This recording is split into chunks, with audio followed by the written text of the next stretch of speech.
अस्सलाम वालेकुम दोस्तों, मेरा नाम है असीब शफ़क़त और आप देख रहे हैं हंसी टीवी।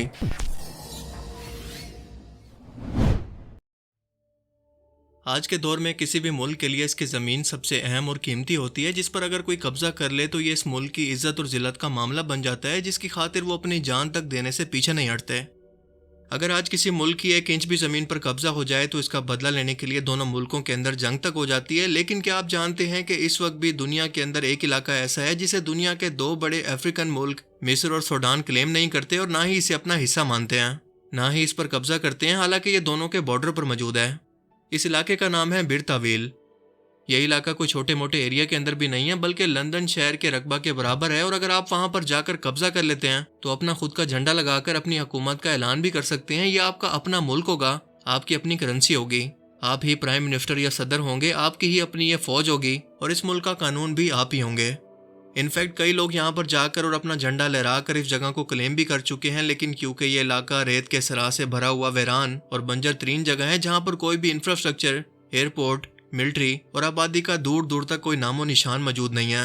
ये जगह बिल्कुल सहारा सहरा की तरह बिल्कुल वीरान है, जहाँ पर कोई कानून नहीं, बस दूर दूर तक जहाँ भी नजर जाती है बस रेत का एक ना खत्म होने वाला समंदर है।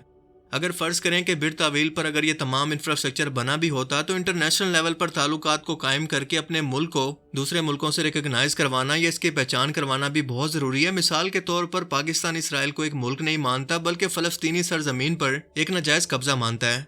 वैसे तो इसराइल के अंदर हर तरह का इंफ्रास्ट्रक्चर, मिलिट्री, कानून और आबादी मौजूद है, लेकिन फिर भी दुनिया के ज़्यादातर मुल्क इसे मुल्क मानते ही नहीं हैं। बिर तावील दो मुल्कों मिस्र और सूडान के दरमियान बिल्कुल एक सैंडविच बना हुआ है। दोनों मुल्क ना ही इसे क्लेम करते हैं और ना ही पूरी दुनिया का कोई भी मुल्क। सहराई इलाका होने की वजह से यहाँ पर पहुँचना भी इंतहाई मुश्किल है। मिस्र की आबादी 100 मिलियन के करीब है, जबकि सूडान की 43 मिलियन है। सबसे पहले सन 2014 के अंदर एक अमरीकी शहरी ने यहाँ पर अपना खुद का एक झंडा लहराकर, जो कि इसकी छोटी सी बेटी ने खुद डिज़ाइन किया था, अपनी हुकूमत का ऐलान किया, जिसके कुछ ही अरसा के बाद दो रूसी लड़कों ने यहाँ पर रशिया का झंडा लहराकर इस जगह का नाम किंगडम ऑफ मिडल अर्थ रखकर अपने मुल्क का ऐलान किया। जिसके कुछ ही अरसे के बाद सन 2017 में एक भारतीय शहरी ने अपना झंडा लहराकर किंगडम ऑफ डिक्षत के नाम से अपने नए मुल्क का ऐलान किया, जो कि इसका सरनेम था। इस जगह की हुकूमतें इतनी तेजी से बदली हैं जितना कि लोग कपड़े भी नहीं बदलते। ये तीनों लोग अपने इस क्लेम को लेकर अभी तक ट्विटर पर इस बारे में लड़ रहे हैं, लेकिन तब तक हम लोग मिलकर यहाँ पर एक अपनी नई हुकूमत बनाते हैं, किंगडम ऑफ हंसी टीवी। क्या ख्याल है? कौन कौन मुझे प्राइम मिनिस्टर के लिए वोट करना चाहता है, मुझे कमेंट करके ज़रूर बताना। लेकिन सबसे अहम सवाल कि बिर तावील ऐसी जगह बन कैसे गई कि दुनिया का कोई भी मुल्क इस जगह पर अपने कब्जे का इरादा नहीं करता। इस जगह के अंदर ऐसा क्या खास है? ये दोनों बड़े मुल्क भी इस जगह से अपनी जान क्यों छुड़वाते रहते हैं? इस बात को समझने के लिए हमें तारीख में बहुत पीछे जाकर इन दोनों मुल्कों मिस्र और सूडान की तारीख को जानना पड़ेगा। तो आइए चलते हैं सल्तनत उस्मानिया के 18वीं सदी के आखिर के दौर के अंदर, जब इसका एम्पायर अपने अरूज पर था। इस दौरान मिस्र भी इसका अहम तरीन हिस्सा था। यहाँ मिस्र की खास बात यह थी कि सल्तनत उस्मानिया ने मिस्र को यह इख्तियार दे रखा था कि वो ना सिर्फ अपने मामलात को संभालेंगे, बल्कि अगर कल को मिस्र के इलाके से सल्तनत उस्मानिया को मजीद फैलाया जाएगा तो इसका कंट्रोल भी मिस्री संभालेगा, बजाय इसके कि इतना दूरी से तुर्किश फौजी यहाँ पर आकर इस इंतज़ाम को संभालें। इसी वजह से मिस्र ने अपने साथ बॉर्डर पर मौजूद मुल्क सूडान और साउथ सूडान पर कब्जा कर लिया और अपनी हुकूमत यहाँ पर सल्तनत उस्मानिया के ज़ेर इंतज़ाम चलाते रहे। इसी दौरान हिंदुस्तान यानी आज के इंडिया, पाकिस्तान, बांग्लादेश पर ब्रिटिश अंग्रेज़ों की हुकूमत थी और वो यहाँ का सारा लूटा हुआ माल और सारी दौलत इस स्वेज़ कैनाल से गुजार कर बरतानिया लेकर जाते हैं। ये स्वेज़ कैनाल मिस्र और सूडान के दरमियान में मौजूद है और यूरोप को एशिया से कम तरीन समुद्री फासले से जोड़ती है। इसकी अहमियत का अंदाज़ा इस बात से लगा लें कि भारत के बरतानिया तक जाने के लिए ये सफ़र एशिया और अफ्रीका के दरमियान स्वेज़ कैनाल से होकर तकरीबन 11,600 किलोमीटर बनता है। और अगर ये कैनाल किसी तरह से बंद हो जाए या मिस्र या सूडान की हुकूमत यहाँ से किसी को गुजरने की इजाज़त ना दे तो भारत से इस बहरी जहाज़ को पूरे अफ्रीका का चक्कर लगाकर तकरीबन 20,000 किलोमीटर का सफ़र तय करना पड़ेगा। अब आप खुद अंदाज़ा लगा सकते हैं कि ब्रिटिश फौज के लिए ये कितनी बड़ी सरदर्दी थी, क्योंकि इनकी तिजारत का सामान और दौलत को ले जाने का शॉर्टकट रास्ता एक तरफ तो पहले ही मिस्र की सूरत में सल्तनत उस्मानिया के पास था, मगर सूडान के कब्जे के बाद ये स्वेज़ कैनाल दोनों तरफ से उनके कब्जे में आ चुकी थी। लिहाजा ब्रिटिशर्स ने यहाँ पर हमला कर दिया और एंग्लो इजिप्शियन वॉर, जो कि 1882 के अंदर हुई, जिसके अंदर कई बरतानवी फौजी भी मारे गए, मगर इस जंग का अंजाम यह हुआ कि ब्रिटिश फौज ने ना सिर्फ सूडान के सारे इलाके पर कब्जा कर लिया, बल्कि मिस्र भी इनके कंट्रोल में चला गया। ये दोनों ब्रिटिश कॉलोनी बन गए। ब्रिटिश दौर के अंदर सूडान एक ही मुल्क था, मगर आज के दौर के अंदर ये दो मुल्क हैं। سوڈان اور ساؤتھ سوڈان جو کہ حال ہی میں 2011 کے اندر وجود میں آیا۔ اب برطانوی فوجی یہاں پر آ تو گئے لیکن انہیں یہ نہیں پتا تھا کہ سوڈان کے لوگ پہلے ہی مصر کی حکومت کے قبضے کے خلاف مسلح ہو کر بغاوت کر رہے تھے، اور اب کیونکہ یہ برطانوی فوجی یہاں پر قبضہ کر بیٹھے ہیں، جس کا مطلب کہ سوڈان کے لوگ اپنے ملک سے باہر موجود ہر شخص کی غلامی سے تنگ آ کر اب اپنی آزادی چاہتے ہیں۔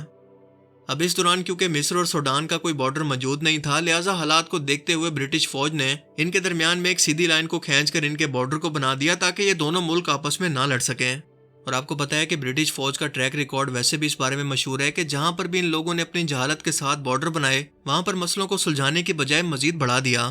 انڈیا اور پاکستان کا بارڈر بھی اس کی ایک جیتی جاگتی مثال ہے۔ یہاں پر بھی بالکل ایسا ہی کیا گیا اور بارڈر پر رہنے والے کئی سوڈانی قبیلے مصر کا حصہ بن گئے اور کئی مصر کے قبیلے سوڈان کا حصہ بن گئے۔ مصر کے زیادہ تر قبیلے جو کہ سوڈان میں چلے گئے تھے، ان کی وجہ سے 3 سال کے بعد مصر حکومت کی سفارش پر دوبارہ 1902 کے اندر ایک نئی بارڈر لائن کو کھینچا گیا، جس کے اندر بر طویل کا علاقہ مصر کو جبکہ حلائب ٹرائینگل کا یہ علاقہ سوڈان کے حوالے کر دیا گیا۔ برطانیہ نے جب پہلی جنگ عظیم کے اندر حصہ لیا تو یہ آہستہ آہستہ کمزور ہوتی گئی۔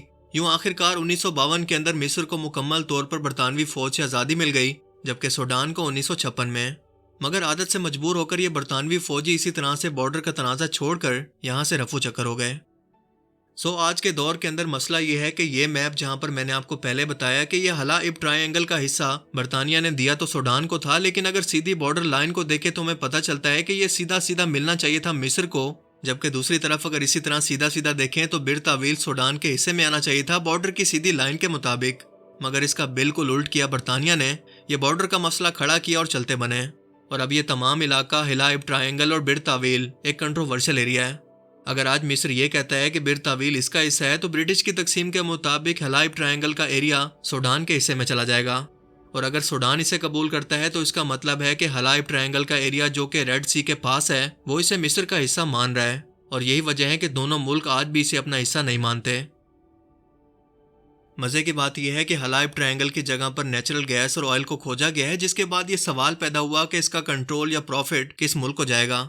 اب بظاہر تو یہ دونوں ملک اس معاملے پر آپس میں لڑ سکتے تھے، لیکن دونوں نے عقل مندی کا ثبوت دیا اور ایک ایک کر کے یہاں پر مائننگ کی اور پروفٹ کو آپس میں بانٹ لیا اپنے اختلافات کو بھلا کر، جس سے آج انڈیا اور پاکستان کو بھی سیکھنے کی ضرورت ہے۔ اب صورتحال یہ ہے کہ حلائب ٹرائینگل پر تو قدرتی ذخائر مل چکے ہیں جسے دونوں ملک چاہتے بھی ہیں، لیکن بر طویل بیچارہ یہاں وہاں فٹ بال کی طرح دھکے کھاتا رہتا ہے، جہاں پر نہ تو کوئی نیچرل سورس اور نہ ہی کوئی انسان موجود ہے، اور یہی وجہ ہے کہ آئے روز یہاں پر کوئی نہ کوئی نیا ملک بنتا رہتا ہے جس کا سیدھا سیدھا ذمہ دار برطانیہ ہے۔ Moral of the story is کہ تمام بارڈر کو برٹش کی پہنچ سے دور رکھیں۔ اگر آپ چاہیں تو یہاں پر جا کر اپنا خود کا ایک ملک کلیم کر سکتے ہیں، اور اگر ایسا ہوتا ہے تو آپ اس ملک کا نام کیا رکھیں گے مجھے کمنٹ سیکشن میں ضرور بتانا۔ مجھے امید ہے کہ آج کی اس ویڈیو سے آپ کو بہت کچھ نیا جاننے کو ملا ہوگا اور یہ ویڈیو آپ کو پسند آیا ہوگا۔ اگر یہ ویڈیو آپ کو اچھا لگا تو اسے لائک کیجئے، اور اب میں ملوں گا آپ سے ایک ایسی ہی نئی انٹرسٹنگ ویڈیو میں۔ تب تک کے لیے اپنا بہت سا خیال رکھیے گا۔ Thanks for watching this video. اللہ حافظ۔